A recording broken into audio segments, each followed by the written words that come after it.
Continuando aqui, a questão 68 do Livro dos Espíritos. Qual a causa da morte dos seres orgânicos? Esgotamento dos órgãos.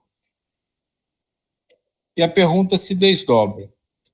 Poder-se-ia comparar a morte à cessação do movimento de uma máquina desorganizada? Sim. Se a máquina está mal montada, cessa o movimento. Se o corpo está enfermo, a vida se extingue. Isso é interessante, né? Que esgotamento dos órgãos me faz pensar muito que a máquina funciona através de uma energia, de um combustível, né?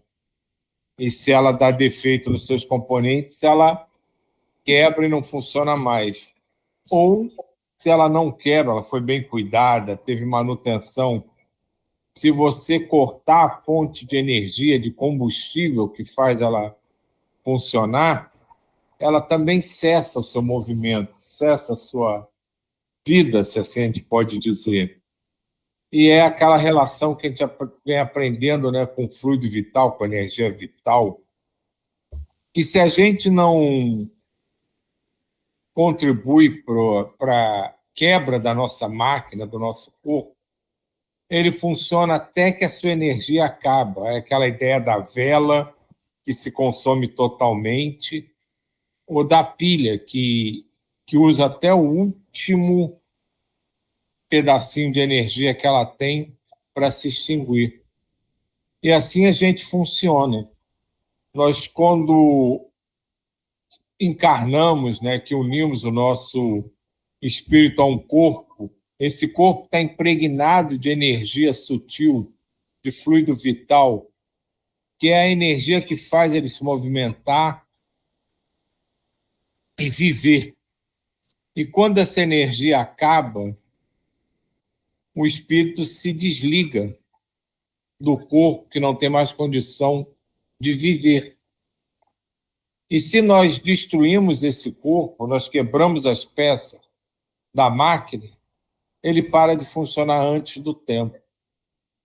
Isso é uma reflexão muito interessante e que nos leva a pensar com mais carinho, né, dos cuidados que a gente tem que ter com o nosso próprio corpo.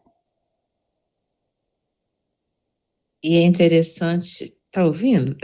Porque tá tudo escuro aqui até. Sim, estamos ouvindo. A tela tá toda escura, porque acho que é para o negócio da carga, né? E então, eu fiz algumas regressões. E numa das minhas regressões, eu sou uma pessoa que retira a vida, né? E aí, o mais interessante que eu achei da sensação que eu tive na regressão foi assim, que não adiantou nada, sabe assim? Era a sensação tipo, só o corpo que foi, mas todas aquelas dores, aqueles sofrimentos e tudo, então toda a energia, tudo tinha continuado. E era muito esquisito, porque o corpo tinha parado, mas o resto continuava. Então, assim, isso também é estranho para mim, dessa questão. É a vitalidade do corpo, né? Mas a outra parte, ela fica intacta. Igualzinha, assim, igualzinha não fisicamente falando, mas, assim, das dores, de tudo.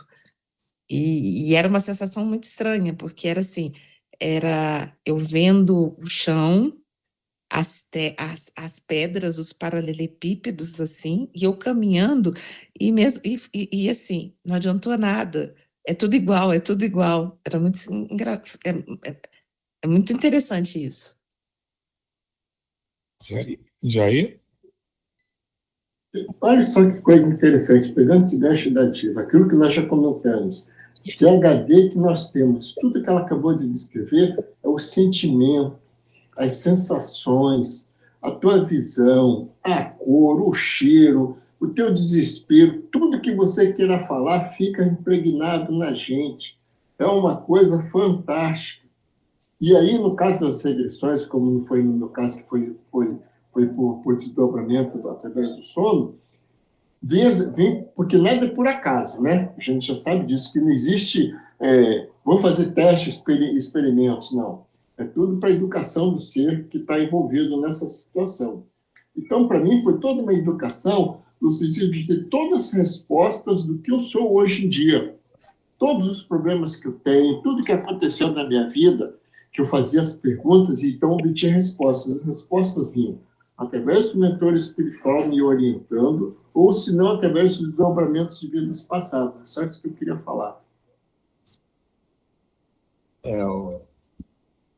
Essa coisa que a Dilva falou é fantástica.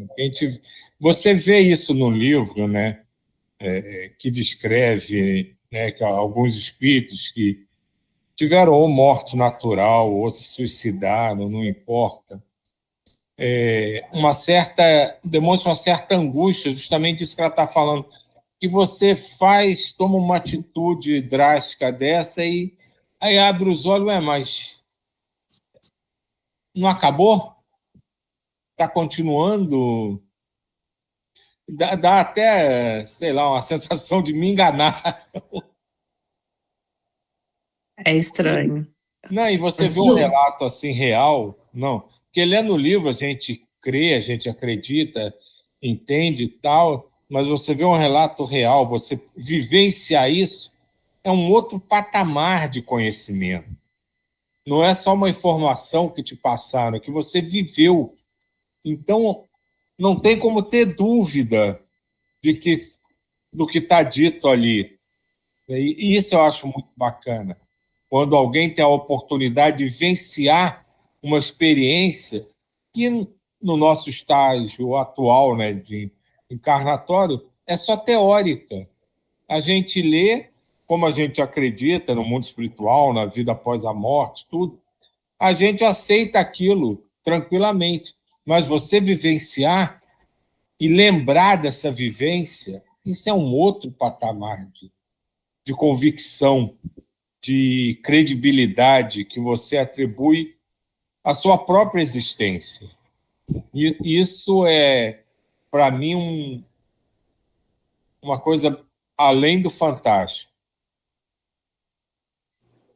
Silvio, veja só, pegando essa coisa que você falou, maravilhosa, é isso mesmo. Porque quando a Dilma falou de regressão, eu não sei como é uma pessoa quando ela volta. Na regressão, eu não sei se é um caso assim, como se fosse uma coisa... um ser que ficou lá no passado, sabe? Você pode até negar sua existência, mas quando você faz o desdobramento consciente através do sono, é isso que você acabou de falar. É você mesmo. Não tem como você negar uma experiência que livros não conseguem transmitir, nada consegue transmitir, é uma experiência única da pessoa. Isso tal como você falou. Quanto à regressão, eu não conheço, entendeu? Se é como se fosse uma personagem minha do passado que ficou lá, agora não existe mais. Eu não sei se funciona assim. Mas quando a gente tem regressão através do sono, é isso que você falou aí. É você mesmo. Então, você tem uma plena consciência de tudo que acontece, sabe? É uma coisa incrível. Só quem passa por essa experiência consegue descrever o que é isso, pegando esse gancho que você falou, é por aí. Interessante mesmo. A causa da morte. A causa da morte de um corpo é o esgotamento orgânico. Quando se processa a velhice, os órgãos enfraquecem e a vitalidade diminui. No entanto, a morte por desastre interrompe por vezes o movimento orgânico e a interligação de uns órgãos com os outros. A força vital desapropria-se da área que comandava e tudo entra no caos, por faltar harmonia no conjunto. A verdadeira causa da morte é de difícil comprovação, dado o engenhoso esquema espiritual traçado à luz do karma de cada espírito, bem como, certamente, do seu livre-arbítrio. O poder da vontade soma como bênção de Deus e pode modificar o cronograma, assim como os homens podem e mudam de vez em quando as suas próprias leis. A morte de cada corpo humano não é um determinismo. A vida pode se estender o quanto for necessário, desde que os agentes da espiritualidade maior acharem conveniente tal decisão. Assim, as provas, infortúnios e sofrimentos tanto podem aumentar como diminuir. O mundo espiritual que comanda a existência dos homens na Terra escolhe o melhor para cada um. Surgem questionamentos quanto ao fato de um homem de bem morrer jovem, sendo que o inconveniente à sociedade permanece até a velhice. Isto porque os espíritos que dirigem a humanidade têm olhos para ver as necessidades mais profundas de cada um. Não há injustiça em campo algum da vida. Cada qual recebe somente o que merece nas linhas que percorre. Devemos procurar estudar mais as leis de Deus, que encontraremos a verdade, como se respira o ar e se sente os raios do sol. A morte é sinônimo de desagregação de forma física, sem que desapareça a vida do corpo, e muito menos a do espírito. Tudo criado por Deus tem uma vida imortal. O que ocorre são infinitas transformações que se processam no seio daquilo que existe. E quando nos é facultada a oportunidade de falar sobre o espírito, geralmente usamos termos conhecidos pela humanidade, porém, todos eles são pobres para explicar o valor da alma. Alhures, dizemos que o espírito é vida. No entanto, a vida é atributo do espírito, como o amor, a caridade, etc. Todos os valores que conhecemos são atributos dessa chama divina, que acordam em si e com a sua presença. Qual a definição que poderemos dar para espírito? Onde encontraremos termos adequados?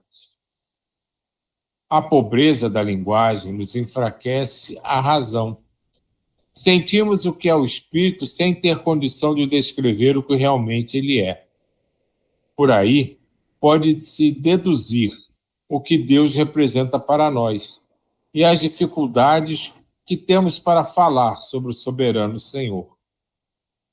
Poucos passamos do entendimento do índio, e se quisermos avançar, diremos, repetindo João Evangelista, Deus é amor.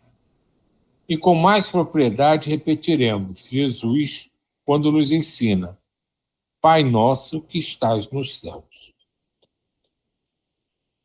A morte que muitos temem na terra é uma renovação, é uma mudança de dimensão da alma, para que esta compreenda melhor as leis da vida. Muitos perguntam se a inteligência é o espírito, e nós repetiremos que ela é um atributo, um dom que acordou, como muitos outros, na forja divina da consciência. E é nessa linha de entendimento que notamos que nada morre, tudo vive na vida de Deus. E quando começarmos a despertar para Cristo, os caminhos que se abrem são infinitos, rumo à felicidade imortal, nos ensejando a alegria duradoura e a paz imperturbável do coração. É, pois, o conhecimento da verdade que nos liberta das trevas para a luz, de sorte a somente conhecermos a vida e tirarmos da mente a preocupação da morte.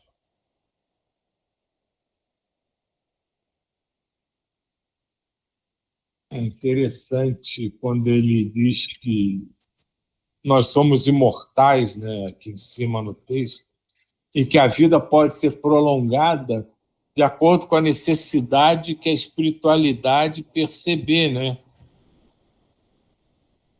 quando ele diz aqui que a morte não é um determinismo. A vida pode se estender o quanto necessário, desde que os agentes da espiritualidade maior acharem conveniente tal decisão. Isso, com certeza, né, para quem já leu, ouviu algum caso, que fala de moratória, né, aí você entende melhor.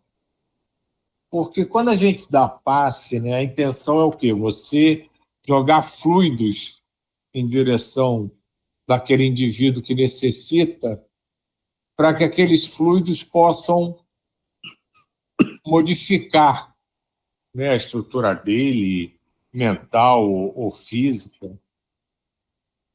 E por que não a espiritualidade não poderia fazer isso com a gente, né? Quando a gente tem um trabalho para fazer que está inacabado, dá uma recarga, né? Seria a pilha recarregável na gente para que a gente ganhe vitalidade e a nossa vida terrena, como conhecemos, se expanda. Diga aí.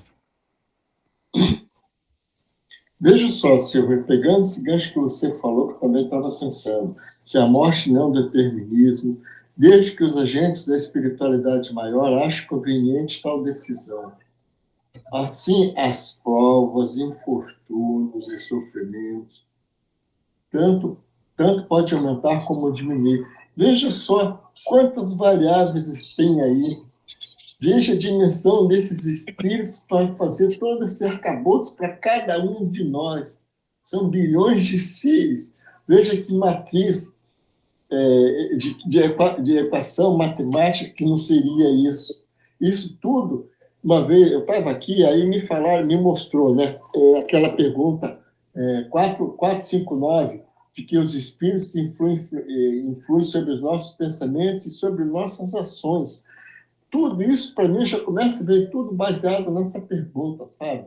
Porque é de uma engenhosidade muito profunda, foge à nossa concepção. E eu achei mais legal, eu estou feliz, assim, alegre, porque eu espero que já não fique fazendo aquilo que você falava. É tudo da mesma vez, eu não sei se usava um termo assim. Quem falava de Deus, mas a gente não tem alcance dele, como ele fala aqui. Agora, isso aí, para a gente, já passa a ser um pouco mais palpável para o nosso entendimento, né? É isso. Não, e tem um... Você chamou a atenção, né, seguindo a parte que eu tinha falado, das coisas, né, que vão acontecendo com a gente.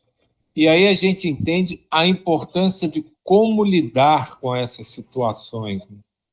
As situações de medo, de dor, de sofrimento, de frustração, de angústia.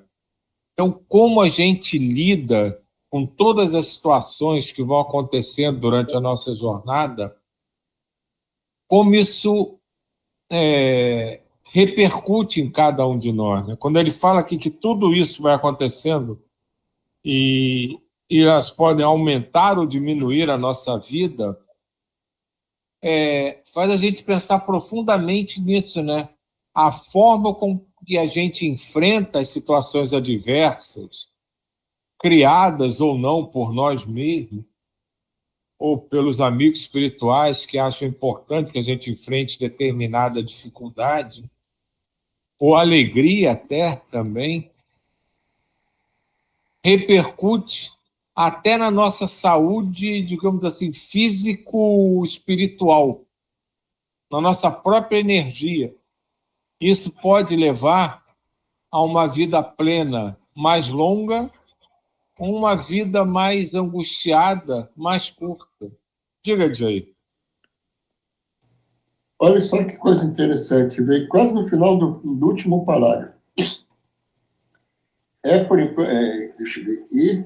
E quando começamos a despertar para o Espírito, despertar para Cristo, os caminhos que se abrem são infinitos rumo à felicidade mortal. Isso que nós estamos caminhando para despertar por Cristo.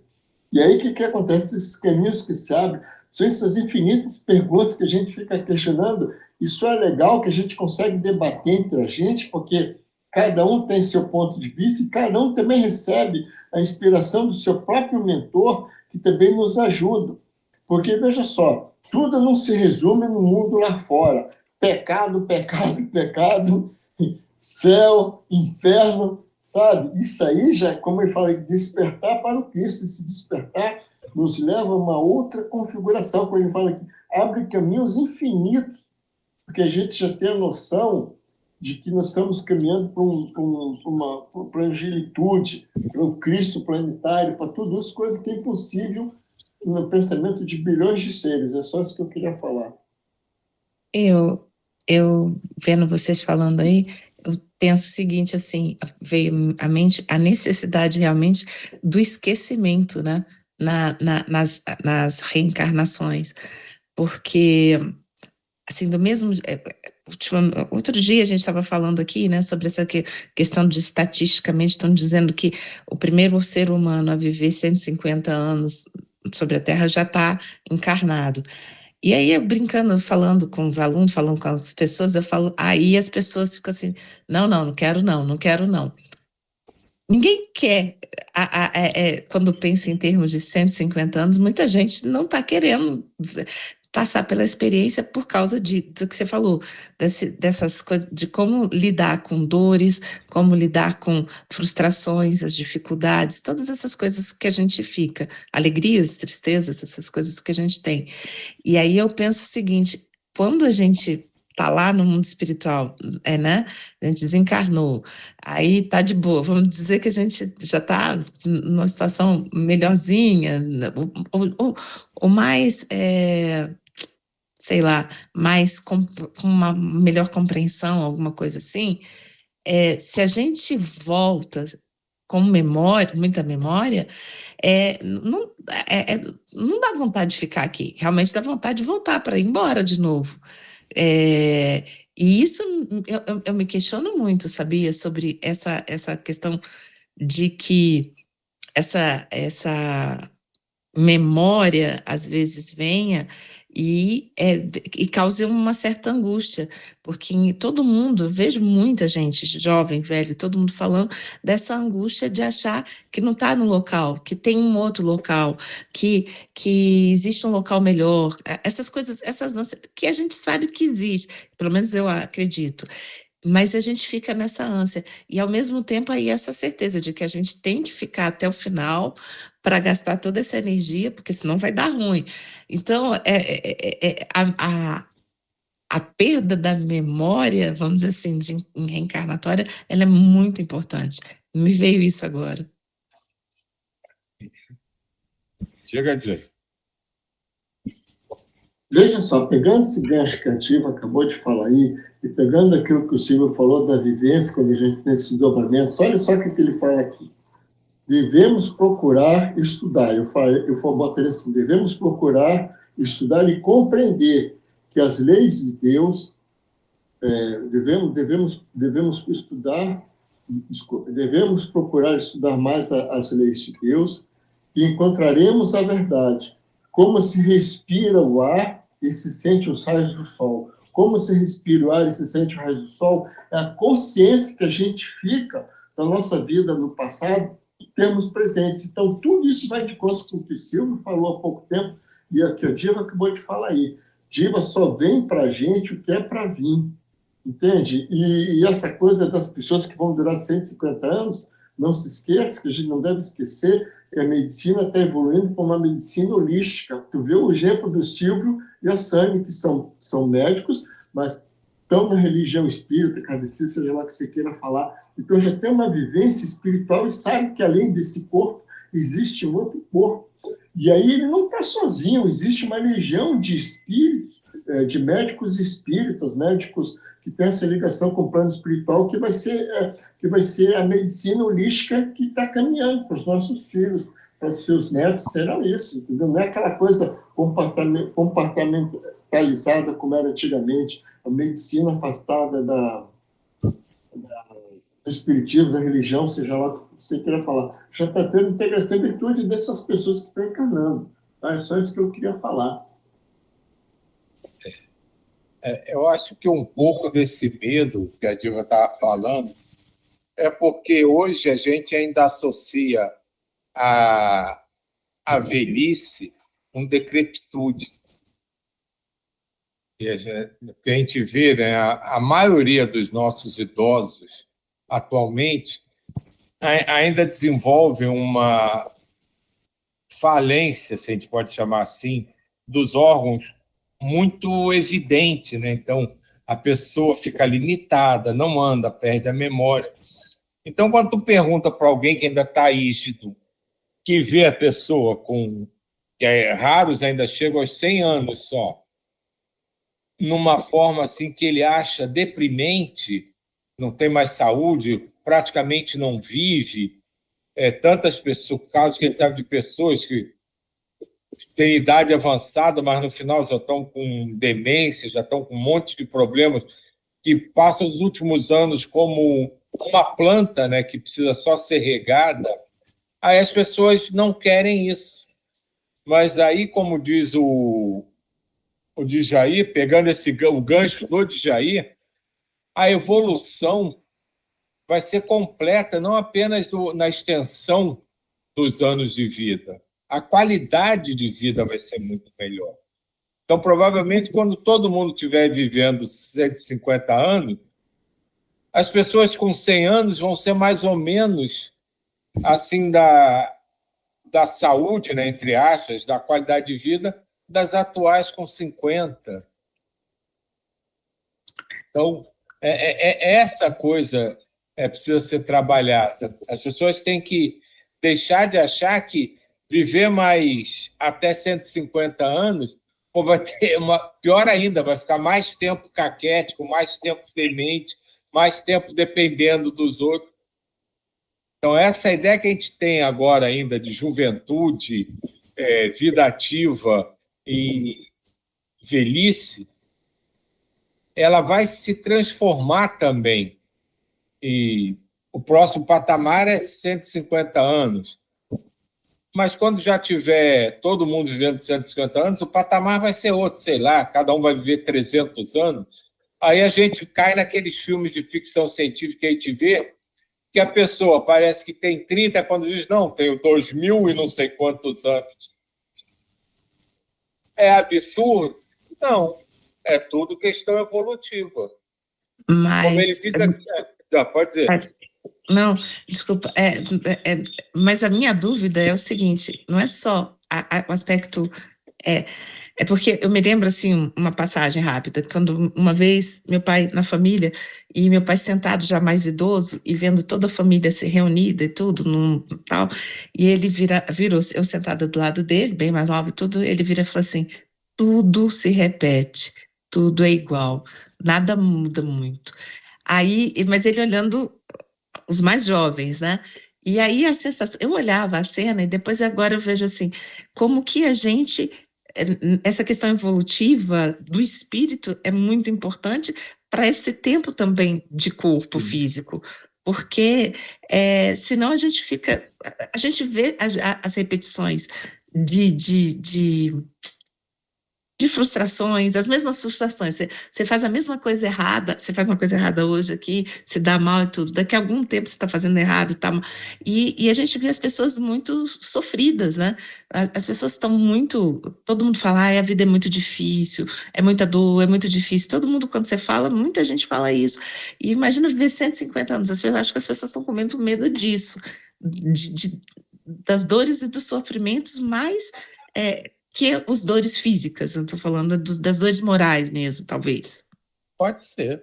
Porque, às vezes, uma coisa simples que a gente não consegue fazer, a gente fica chateado. Imagina você ter consciência que já tem 3, 4 vidas que você precisava aprender alguma coisa e não aprendeu. Deve ser extremamente frustrante mesmo. Por isso que a falta da memória, a perda da memória na reencarnação, eu achei fantástica. Foi a coisa que mais me chamou.